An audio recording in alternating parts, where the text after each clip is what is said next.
Hello दोस्तों, नमस्कार। स्वागत है आपका आपके यूट्यूब चैनल एग्ज़ाम 91 पे। तो दोस्तों कैसे हैं आप लोग? चलिए भाई, उम्मीद कर रहे हैं बढ़िया होंगे, लगे होंगे तैयारी में।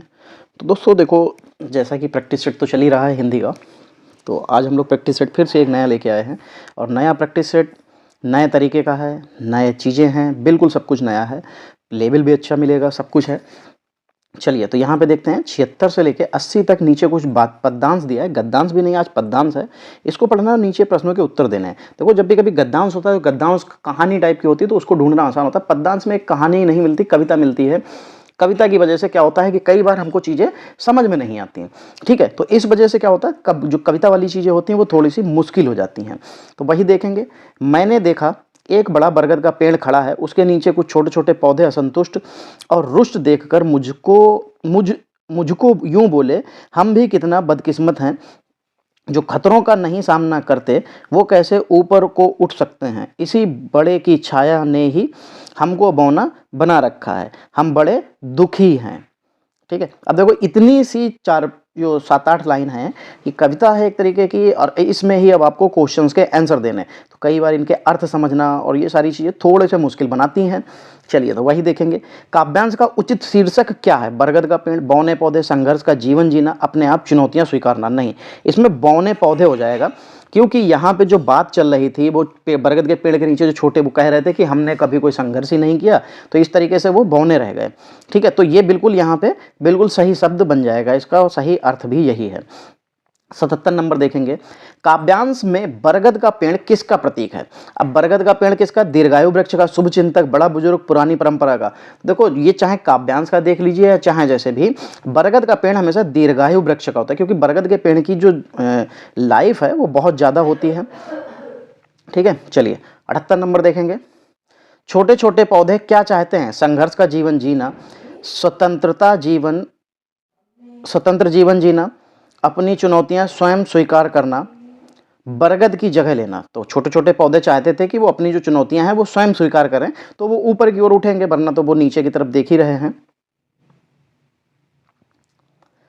नन्हे पौधे बरगद से असंतुष्ट क्यों थे?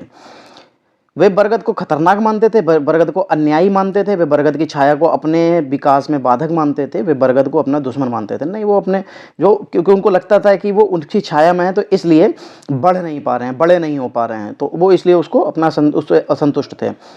बौना बना रखा में अलंकार कौन सा होगा? तो बौना में देखो बा आया, इसमें बन, फिर बा आया, इसमें ना भी आया, इसमें भी ना आया। तो यहाँ पे जब भी कभी कुछ इस तरीके की चीज़ें आती हैं, तो जब भी कभी किसी वर्णों की पुनरावृत्ति बार बार होती है, तो उसमें अनुप्रास अलंकार होता है। क्या हो जाता है? अनुप्रास अलंकार बन जाएगा यहाँ पे।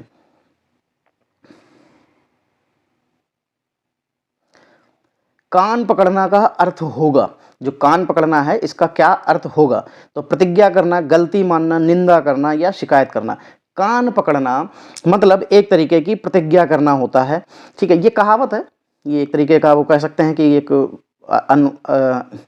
क्या बोलते हैं उसको, मुहावरे टाइप का है। फिर गुरुमुखी जो है किस भाषा की लिपि है? गुरुमुखी किस भाषा की लिपि है? तो गुरुमुखी पंजाबी, मणिपुरी, बंगला या गुजराती। तो गुरुमुखी पंजाबी भाषा की लिपि है। ये देवनागरी हिंदी भाषा की ही लिपि मानी जाती है। ठीक है, इसी तरह जो उसकी बता रहे हैं, देवनागरी, जो देवनागरी लिपि है वो हिंदी की लिपि है। ऐसे अलग अलग चीज़ों की अलग अलग लिपियाँ होती हैं, इसको ध्यान रखना है। वक्र, वक्र का विलोम शब्द पूछा जा रहा है, क्या होगा? ऋजु, ह्रास, विशिष्ट या भद्र। तो वक्र थोड़ा सा ऐसे कह सकते हैं कि जो गोल झुका हुआ होता है उसको वक्र कहते हैं, और ऋजु जो होता है ये एक तरीके की सीधी रेखा होती है। तो यहाँ पे ये वक्र का क्या हो जाएगा? तो वक्र का ऋजु हो जाएगा। ठीक है, 84 नंबर क्या लिखा हुआ है? संदेश नहीं मैं यहाँ स्वर्ग का लाया, इस धरती को ही स्वर्ग बनाया। उपयुक्त पंक्ति किसकी रचना है? देखो, क्वेश्चन मैंने कहा ना कि ये आपको इसी तरीके के क्वेश्चंस देखने को मिलेंगे। ये बहुत ज़रूरी चीज़ें हैं कि हम इसको सही तरीके से पढ़ें और सही जगह पे कैसे पढ़ना है, ये बहुत ज़रूरी है। तो देखो, संदेश नहीं मैं यहाँ स्वर्ग का लाया, इस धरती को ही स्वर्ग बनाया। तो ये पंक्तियां निराला, महादेवी वर्मा, सुमित्रानंदन पंत, मैथिली शरण गुप्त, तो मैथिली शरण गुप्त की ये पंक्तियां हैं। चलिए 85 नंबर देखेंगे भाई। शोषक का विपरीतार्थक शब्द चुनना है। किसका? शोषक का विपरीतार्थक। तो शोषित, पोषक, पोषक। देखो, ये पोषक लिखा हुआ है, ये पोषक लिखा हुआ है, और ये पोषित लिखा हुआ है, और ये शोषित है। तो शोषक का पूछा जा रहा है, तो देखो शोषक का शोषित तो हो नहीं सकता, इसको हटा दीजिए।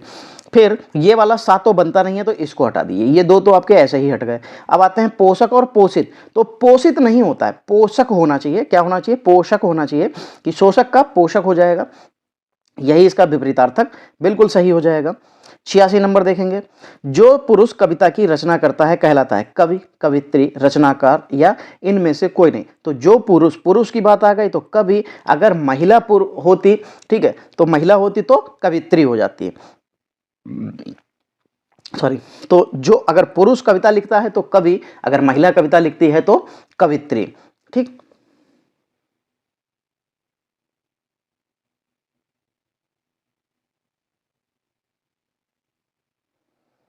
87 नंबर। जो दूसरों की हत्या करता हो, चोर, डाकू, हत्यारा या मुजरिम। तो जो दूसरों की हत्या करेगा तो वो हत्यारा कहलाएगा। चोर चोरी करने वाला, डाकू लूटने पाटने वाला, जो लूटने, मुजरिम जो कोई मतलब किसी चीज को गलत काम करता है तो वह मुजरिम बन जाता है। 88 नंबर। राम पढ़ता है, ये किस प्रकार का वाक्य है? तो राम पढ़ता है, सरल वाक्य, संयुक्त वाक्य, मिश्रित या कोई नहीं। तो आपको भी पता है कि जी ये बात जब भी कभी कभी जहां पे भी ये क्वेश्चन आया है, मैंने आपको हर बार बताया है कि जब एक ही करता हो, एक ही उसका कर्ता के साथ क्या आता है यार, उद्देश्य, अगर एक ही करता है और एक ही उसका उद्देश्य है, ठीक, तो वो क्या बन जाता है? सरल वाक्य, ठीक। यहाँ पे उद्देश्य क्या है? पढ़ना है। कर्ता कौन है? राम है। तो राम पढ़ता है, यानी कि राम एक करता है और उद्देश्य जो है उसका पढ़ना हो गया। तो एक ही करता, एक ही उद्देश्य, तो ये सरल वाक्य बन जाएगा। 89 नंबर।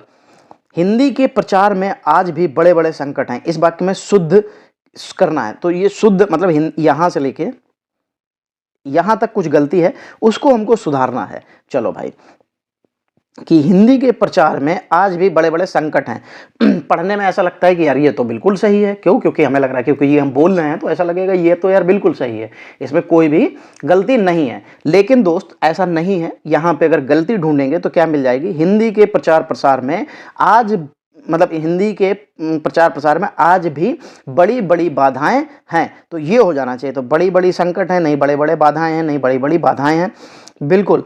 तो ये सही बन जाएगा। 90 नंबर। लाल पीला होना मतलब बहुत भाई गुस्सा हो जाएगा, तभी तो आदमी कहता है ना भाई यार लाल पीले मत हो यार, तुम गुस्सा ना हो, चलो ठीक है, तुम्हारी बात मान ली जाती है। होता है ना, कहा जाता है भाई लाल पीले मत हो यार, चलो कोई नहीं, ये बात खत्म करते हैं, ये होता है। तो लाल पीला होना मतलब बहुत गुस्सा होना या क्रोध करना, ये बिल्कुल सही हो जाएगा। फिर 91 नंबर देखिए क्या हो जाएगा। निर्गुण भक्ति धारा का संत कवि कौन है? तुलसी, कबीर, सूर या मीरा।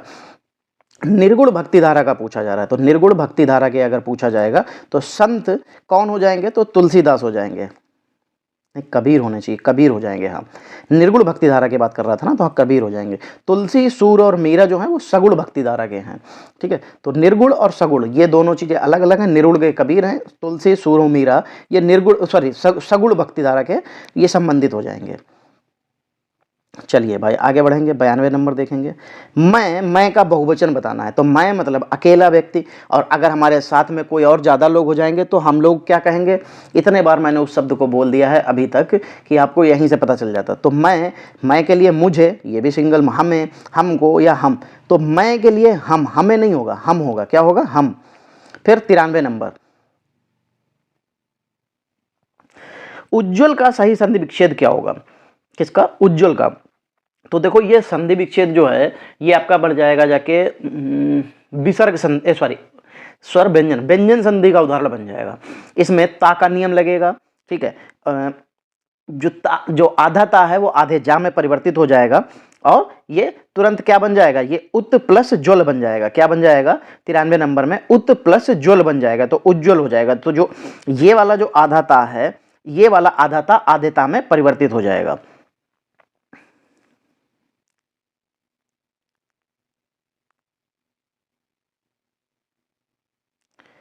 फिर 94 नंबर देखेंगे। क्या लिखा हुआ है? निम्नलिखित में से सही उत्तर का चयन विकल्पों में से करें। सत्य प्लस मार्ग क्या हो जाएगा? अब ये जो ता बना है, ठीक, ये आधा ता, तो ये व्यंजन संधि के उदाहरण में ता का तीसरा नियम, मतलब ता का नियम लगता है, जिसमें ता को नाम है, यानी कि मतलब पहले का तीसरे वर्ण में परिवर्तन वाला नियम लगता है कि पहले का तीसरा और पहले का पांचवा, ये दो तरीके के नियम होते हैं। तो पहले का तीसरा यानी कि ता था दा धा ना, और पांचवें का नियम लगेगा ता था दा धा ना, यानी कि जो 94 नंबर में जो क्या बोलते हैं इसको, ता आधा ता है, ये ना में बदल जाएगा, यानी कि ता पहला वर्ण है और ना पांचवा वर्ण है, तो यानी कि पहले का पांचवें वर्ण में परिवर्तन, ये आपको नियम बना देगा, सन्मार्ग बना देगा। चलिए आगे बढ़ेंगे। त्रिदेव, त्रिदेव में कौन सा समास है? तो त्रिदेव यानी कि तीन देवताओं के समूह को त्रिदेव कहा जाता है, और जिसमें त्रि मतलब तीन आ गया तो वो द्विगु समास हो जाएगा। द्वंद्व में लड़ाई होती है, मतलब विपरीत चिन्ह होते हैं, विपरीत इनके बीच में योजक चिन्ह होता है, जैसे दिन रात, माता पिता, भाई बहन, ये इस तरीके के। ठीक। कर्मधारय, कर्मधारय में आपको कैसे समझाएं,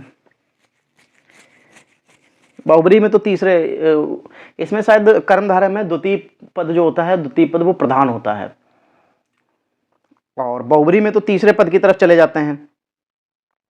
चलो फिर संगीतज्ञ में यहाँ पे समास पूछा जा रहा है कि संगीतज्ञ में कौन सा समास हो जाएगा। तो संगीतज्ञ का मतलब होता है मतलब संगीतज्ञ, तज्ञ का यज्ञ का मतलब होता है जिसको ज्ञानी कहा जाता है, संगीत का ज्ञाता, वो यहाँ पर क्या हो जाएगा, वो संगीतज्ञ हो जाएगा। और जो यहाँ पे ज्ञाता है यही शब्द प्रधानता ला रहा है, और इसी की वजह से इसमें तत्पुरुष समास हो जाएगा, यानी कि संगीत का हो जाएगा। क्या हो जाएगा? संगीत का। तो का शब्द आते ही तुरंत क्या हो जाएगा कि वो तत्पुरुष समास में चला जाएगा। फिर अकाल का पर्यायवाची पूछा जा रहा है, तो दुर्भिक्ष, अधियारा, अक्षत, अपरिहार्य, तो अकाल का दुर्भिक्ष। 98 नंबर, खल का पर्यायवाची क्या हो जाएगा? तो खल का नीच, दुष्ट, पाजी या ये सभी। तो खल का मतलब होता है नीच, दुष्ट, पाजी, गधा, बेवकूफ, पागल, ये सब इस तरीके के, तो ये सभी हो जाएगा।